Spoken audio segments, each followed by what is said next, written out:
Hey everyone, welcome back to my channel. Thank you so much for watching. My name is Dr. Ritu Daima. Welcome you all. आज की ये video है Organon of medicine के अफॉर्गजम number 252, 253 के बारे में। और लास्ट जो अफॉर्गजम था जिसमें हमने अफॉर्गजम नंबर 251 के बारे में किया था, आज थोड़ा सा उसको समराइज करूँगी क्योंकि वो अकेला अफॉर्गजम बहुत अच्छे से समझ नहीं आ पाता है कई बार। अब जब हम आगे के अफॉर्गजम्स करते चले जाएंगे तो आपको बैकग्राउंड में हर चीज़ समझ आ जाएगी। इससे पहले हम रिपीटेशन ऑफ डोजेस के बारे में बात कर रहे थे। अफॉर्गजम नंबर 249 तक हमने रिपीटेशन ऑफ डोजेस के बारे में बात किया, जिसमें आपको जब रिपीट करनी है कोई भी डोज, उसके लिए बहुत ज़्यादा इम्पॉर्टेंट है कि 3 पॉइंट्स आपको हमेशा ध्यान रखने हैं कि कंडीशन कैसा है पेशेंट का, प्रोग्रेस कैसा चल रहा है, मतलब कंडीशन कैसा है पेशेंट का, आपकी मेडिसिन का, आपकी रेमेडी का नेचर कैसा है, उस डिजीज़ का नेचर कैसा है। बहुत ज़्यादा ज़रूरी है ये चीज़ों का ध्यान रखना। आपको पता होना चाहिए कि कंडीशन क्या चल रही है पेशेंट की, जो डिजीज़ है वो किस तरह का डिजीज़ है, जो रेमेडी आप सेलेक्ट कर रहे हैं वो किस तरह की रेमेडी है, वो क्या क्या एक्शंस केपेबल है करने के लिए शरीर में। तो वो सब बातें हमने की 249 अफॉर्गजम तक। इवन 250 में भी कहीं ना कहीं वही सब था।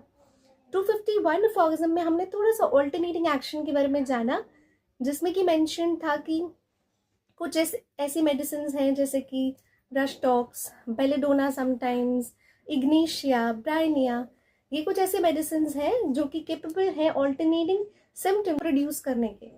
अब अगर आप इनमें से कोई भी मेडिसिन सिलेक्ट करके पेशेंट को देते हैं और कोई इम्प्रूवमेंट नहीं नज़र आता, तो आपको थोड़ा सा वेट करना है, थोड़ा सा केयरफुली ऑब्जर्व करना है, क्योंकि after few hours acute diseases में आफ्टर फ्यू आवर्स आप देखेंगे एक इम्प्रूवमेंट स्टार्ट हो जाता है जब आप इक्वली स्मॉल डोज रिपीट करते हैं, एकदम फ्रेश प्रिपेयर करके इक्वली स्मॉल डोज प्रिपेयर करते हैं और पेशेंट को देते हैं। अफॉर्गजम नंबर 252 बिगिन करने से पहले यहाँ हमें एक चीज़ समझनी बहुत ज़्यादा ज़रूरी है कि जब आप एक होम्योपैथिक फिजिशियन है तो आपके लिए पेशेंट होना बहुत बहुत ज़्यादा ज़रूरी है। Patient not in the sense मरीज, बट सब्र होना बहुत ज़्यादा ज़रूरी है, क्योंकि आपको एक केयरफुल ऑब्जर्वेशन करना पड़ता है। एक मेडिसिन एक डोज देने के बाद एक बहुत केयरफुल ऑब्जर्वेशन आपका होना चाहिए।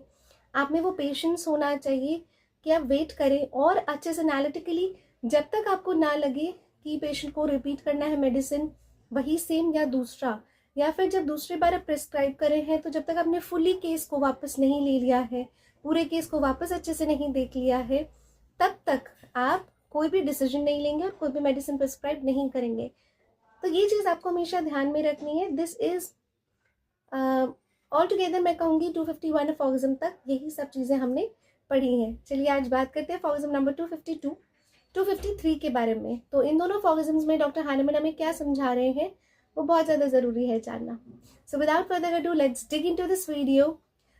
I have a very very very humble request, please ज़्यादा से ज़्यादा लाइक कीजिए, शेयर करिए अपने बैचमेट्स के साथ। और अगर आपके एग्जाम्स आ रहे हैं, आपको ये वीडियोस हेल्पफुल हैं, तो प्लीज़ लाइक कीजिए, लाइक करवाइए, शेयर कीजिए वीडियोस को अपने बैचमेट्स के साथ ताकि उनको भी हेल्प हो सके इन्हीं दिनों।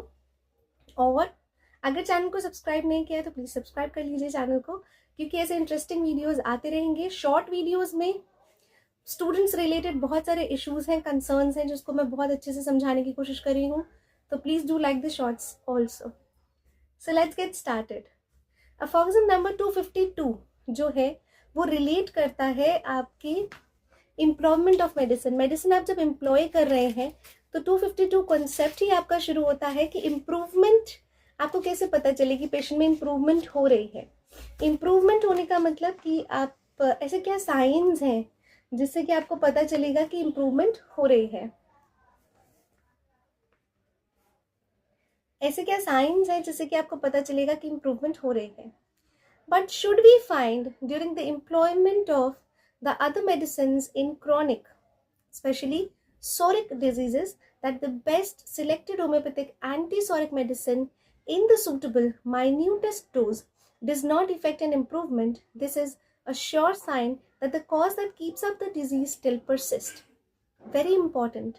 अगर आपने एक मेडिसिन दी है और क्रॉनिक केस है, सोरिक माइजम आपको पीछे लग रहा है, आपने एक antipsoric medicine the, best selected homeopathic antipsoric medicine the, during the employment of the other medicine अगर आप वो मेडिसिन दे रहे हैं जो बहुत ही माइन्यूटेस्ट डोज में दे रहे हैं, और सूटेबल दे रहे हैं मेडिसिन, और आप देखते हैं कि कोई इम्प्रूवमेंट नहीं हुआ, ये किस चीज़ का साइन है?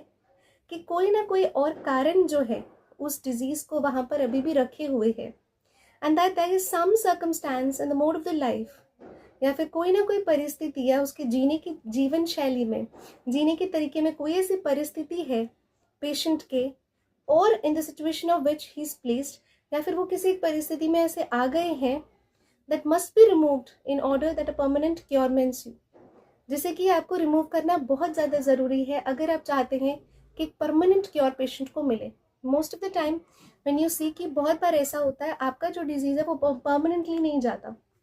पेशेंट जो है कई बार आपको बोलते हैं कि रिलीफ आ जाता है, लेकिन फिर वापस कुछ महीनों बाद वो प्रॉब्लम स्टार्ट हो जाती है। अगर आपने एक एंटीसोरिक तक दे दी है, एंटी माइजमेटिक दे दी है, बहुत अच्छे से सिलेक्ट करके दी है, डोज अच्छे से दी है, पेशेंट को आराम मिलता भी है, लेकिन वो डिजीज़ जो है परमानेंटली नहीं जा रहा है, टेम्पररी रिलीफ मिलने के बाद वापस आता है, तो ऐसे केसेस में आप समझ जाइए कि कुछ ना कुछ ऐसा है जो वहाँ केस में बीच में अटक रहा है। कोई मोड ऑफ लिविंग में कोई परेशानी है, या कोई और ऐसी परिस्थिति है जो उस डिजीज़ को बाहर रखे हुए है। अगर आपने उसको नहीं पहचाना और उसको उस जगह से नहीं रिमूव किया तो एक परमानेंट क्योर नहीं मिल सकता। Now the next aphorism is 253 aphorism. Among the signs that in all diseases, अभी जो साइंस ऑफ इम्प्रूवमेंट की हम बात कर रहे हैं वो क्या साइंस है सभी डिजीजेज में, specially in such as are of acute nature, अगर अक्यूट कैरेक्टर का अक्यूट डिजीजेज है, inform us of a slight commencement of amelioration or aggravation that is not perceptible to everyone. तो अक्यूट डिजीजेज में क्या होता है, आपको वो अक्यूट डिजीज अपना एक साइन देता है, किस तरह से इन्फॉर्म करता है, या तो एक स्लाइट सा एमिलिएशन होगा, आराम मिलेगा, या एक स्लाइट सा एग्रेवेशन होगा, थोड़ा सा वर्स होगा, जो कि हर कोई नहीं समझ सकता, हर किसी को वो पता नहीं चलता। The state of mind and the whole demeanor of the patient are the most certain and instructive. तो हर कोई इसे कैच नहीं कर पाता, इतना स्लाइट एग्रीवेशन या एमिलिएशन होता है। स्टेट ऑफ माइंड में कई बार होता है कि पूरा पेशेंट जो है उसके पूरे स्टेट ऑफ माइंड में कोई ऐसा चेंज आता है, मोस्ट सर्टन होता है और इंस्ट्रक्टिव है ये sign. In the case of ever so slight an improvement we observe a great degree of comfort. Now sign of improvement में you can put a note first, great degree of comfort मिलेगा। अगर आपके patient में improvement है तो वो आपको सबसे पहले बोलेंगे कि भले ही आप उनके सिम्टम्स में बहुत ज़्यादा आराम नहीं हो, लेकिन उनको एक कंफर्ट मिल रहा है। भले ही उनका जो प्रॉब्लम है वो वहीं का वहीं उन्हें लगेगा कि वो स्किन का प्रॉब्लम है या कोई कुछ और प्रॉब्लम है, प्रॉब्लम वही है, लेकिन एक जनरलाइज कंफर्ट का सेंस आता है। That is the first sign. Second, increase calmness and freedom of mind, एक अलग सी शांति उनके दिमाग की बढ़ जाती है। फ्रीडम ऑफ माइंड, एक बहुत अच्छा सा रिलीफ मिलता है मन में। हायर स्पिरिट्स, बहुत अच्छा higher spirits, that mean lively feel करते हैं। A kind of return of the natural state, जो नेचुरल स्टेट है वहाँ पर पेशेंट वापस आता हुआ नजर आता है। In the case of ever so small commencement of aggravation we have on the contrary, अगर एग्रीवेशन हो रहा है, थोड़ा भी कभी एग्रीवेशन हो रहा है शुरुआत में, तो ऑन द कॉन्ट्ररी अगर ऐसा है तो क्या आपको देखने मिलेगा, आपको देखने मिलेगा the exact opposite of this, बिल्कुल इसका ऑपोजिट आपको देखने मिलेगा। इंक्रीज कामनेस का opposite, increase freedom of mind का ऑपोजिट, इंक्रीज कंफर्ट का ऑपोजिट। तो आपको ये सब चीज़ों का ऑपोजिट मिलेगा। एक कंस्ट्रेंट हेल्पलेसनेस, पेशेंट कंफर्ट में नहीं होगा, एक अंदर से उसे एक मजबूरी सी, एक हेल्पलेस फीलिंग आएगी, जैसे ऐसा लगता है कि उसको कोई मदद ही नहीं कर पा रहा है, एक बहुत मजबूर सी फीलिंग आती है।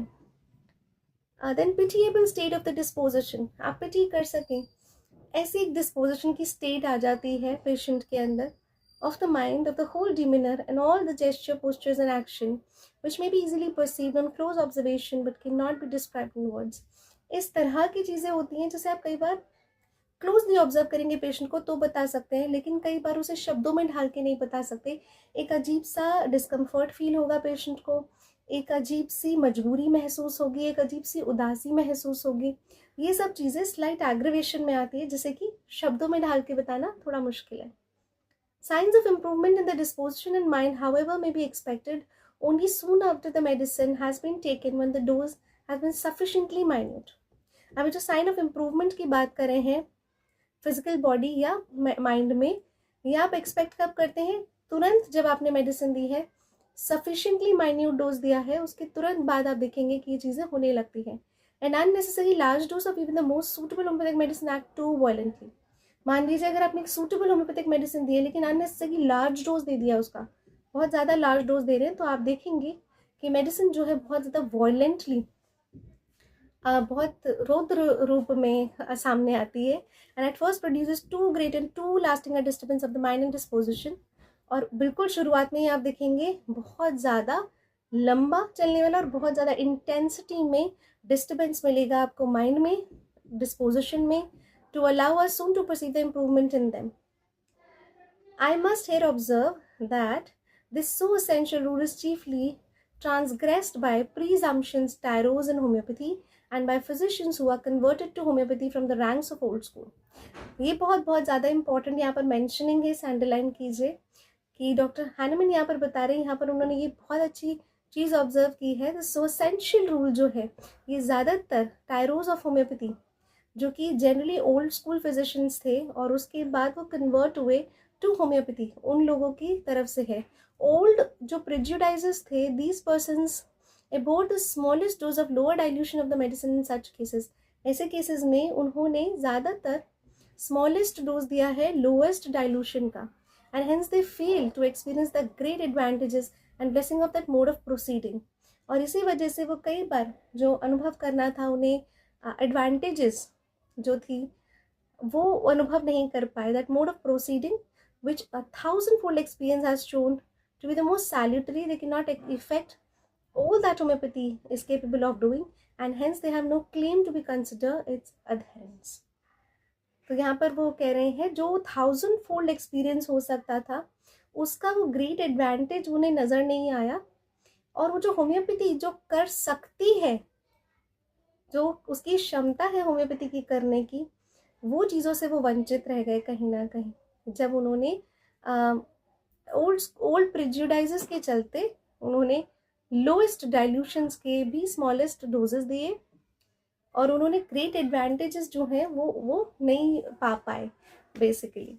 सो हमने इस अफॉगिज्म में बेसिकली क्या समझा है कि साइन ऑफ इम्प्रूवमेंट, एमिलिरेशन हो रहा है तो क्या है, एग्रीवेशन हो रहा है तो क्या है. So I really hope these two aphorisms are going to help you a lot. इसको एक बार अच्छे से रीड कर लीजिएगा, और अगर आपको कोई भी डाउट रहता है तो आप कमेंट बॉक्स में लिखकर बता सकते हैं. I would love to answer, and please do like, share and subscribe to the channel. Don't forget to comment below and share it with your batchmates. Thank you so much for watching. Stay tuned, stay blessed.